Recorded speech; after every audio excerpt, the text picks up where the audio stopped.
Truyện ngắn, cây cổ thụ trong sân đình. Câu chuyện thư giãn về một cây cổ thụ trong sân đình, nơi lưu giữ ký ức, tình người và những giá trị bình dị của làng quê Việt Nam. Sau đây là nội dung. Giữa trung tâm của một ngôi làng nhỏ yên bình, có một ngôi đình cổ kính với mái ngói rêu phong, nơi người dân thường tụ họp vào mỗi dịp lễ hội. Nhưng điều khiến ai cũng nhớ nhất không phải là mái đình, mà chính là cây cổ thụ sừng sững đứng ngay giữa sân. Cây đã ở đó từ rất lâu, lâu đến mức không ai còn nhớ chính xác nó được trồng từ khi nào. Người già trong làng chỉ kể rằng, từ thời ông cố của họ, cây đã cao lớn, tán lá rộng như một chiếc ô khổng lồ che mát cả khoảng sân rộng.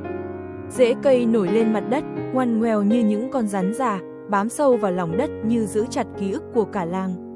Mỗi buổi sáng, khi ánh nắng đầu tiên len qua từng kẽ lá, cây cổ thụ như thức dậy cùng làng quê. Chim chóc ríu rít trên cành, gió nhẹ lướt qua làm lá xào xạc như lời chào ngày mới.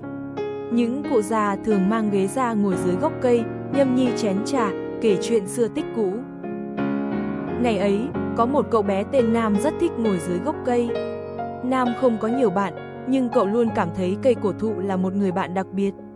Mỗi khi buồn, cậu lại ra đó, dựa lưng vào thân cây sần sùi và thì thầm kể chuyện. Cây ơi, hôm nay con bị điểm kém. Cây ơi, mẹ con lại mắng con rồi. Không ai trả lời, nhưng Nam luôn cảm thấy như cây hiểu hết. Có những ngày gió thổi mạnh, lá rơi lả tả xuống vai cậu, như một cái vỗ về nhẹ nhàng. Mùa hè, lũ trẻ trong làng thường tụ tập dưới tán cây chơi trò trốn tìm. Những tiếng cười giòn tan vang lên, hòa cùng tiếng ve kêu râm ran.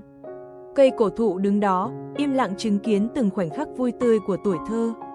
Mùa thu, lá bắt đầu chuyển vàng, rơi đầy sân đình. Người trong làng lại quét lá thành từng đống, đốt lên tạo thành những làn khói mỏng bay lên trời. Mùi lá khô cháy nhẹ khiến ai đi xa cũng nhớ về quê nhà. Mùa đông, chỉ trơ cành, nhưng vẫn đứng vững vàng trước gió lạnh. Dù không còn tán lá rậm rạp, cây vẫn là điểm tựa cho những người qua lại. Người ta thường nói, cây như người già trong làng ít nói nhưng luôn ở đó, lặng lẽ và bền bỉ. Rồi một ngày, làng có kế hoạch xây dựng lại đình mới. Người ta bàn nhau chặt bỏ cây cổ thụ để lấy chỗ mở rộng sân. Tin này lan ra khiến nhiều người tiếc nuối, nhưng cũng có người cho rằng cây đã quá già, không còn cần thiết. Nam khi ấy đã lớn, trở về làng sau nhiều năm đi học xa. Nghe tin, anh lặng lẽ ra sân đình.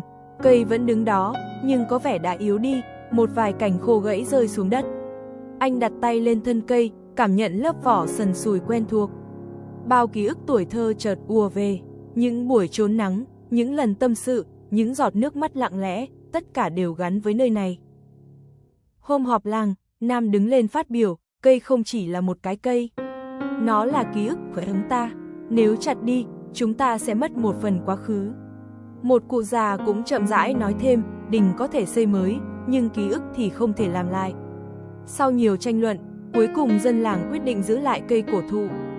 Họ thiết kế lại sân đình sao cho cây vẫn ở vị trí trung tâm, như một linh hồn của nơi này. Những ngày sau đó, người ta còn chăm sóc cây nhiều hơn. Trẻ con được dạy không bẻ cành, không khắc chữ lên thân cây. Người lớn thì thường xuyên dọn dẹp quanh gốc, giữ cho không gian luôn sạch sẽ. Cây cổ thụ vẫn đứng đó, qua từng mùa, qua từng năm tháng. Nó không nói, nhưng ai cũng hiểu rằng nó đang kể một câu chuyện về thời gian, về con người và về những điều bình dị nhưng bền vững. Nam giờ đây cũng đã có con, mỗi lần về quê, anh lại dẫn con ra gốc cây, kể cho chúng nghe về tuổi thơ của mình. Ngày xưa, bố cũng từng ngồi đây, nói chuyện với cây. Đứa trẻ ngước lên nhìn tán lá xanh, mắt long lanh, cây có trả lời không bố? Nam mỉm cười, không bằng lời, nhưng nếu con lắng nghe, con sẽ hiểu. Gió nhẹ thổi qua, lá cây khẽ rung lên như một tiếng thì thầm dịu dàng. Và cây cổ thụ vẫn ở đó, tiếp tục chứng kiến thêm nhiều thế hệ lớn lên, như một người kể chuyện thầm lặng của làng quê.